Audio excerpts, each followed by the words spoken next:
सर्वसामान्यांच्या अंतःकरणामधला दाखवतो आम्ही क्लेश. नमस्कार, मी रिपोर्टर निलेश. आपला भाऊ म्हणजे फक्त एक नातं नसतं, तो आपला सावलीसारखा सोबती असतो. संकटाच्या काळात खंबीरपणे पाठीशी उभा राहणारा आधार असतो. पण मंगळवेढ्यामध्ये भावाभावाच्या नात्याचं उदाहरण देणारी एक घटना घडली. 30 वर्षाचा तरुण योगेश मेटकरी यांचा कावीळ या आजाराने दुर्दैवी मृत्यू होतो. शेवटचा श्वास घेत असताना चेहऱ्यावर मोठ्या भावाच्या काळजीची छाया दिसत होती. हा धक्कादायक प्रकार ज्यावेळी त्यांचे मोठे बंधू सचिन मेटकरी यांना कळाला, त्यावेळी त्यांच्या काळजातून निघालेली वेदना एवढी तीव्र होती की त्यांनी एक सुस्कारा टाकला आणि काळजाचा ठोकाच थांबला.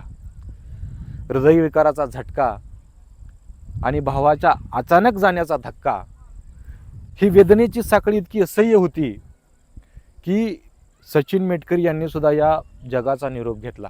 2 सख्खे भाऊ एका पाठोपाठ निघून गेले.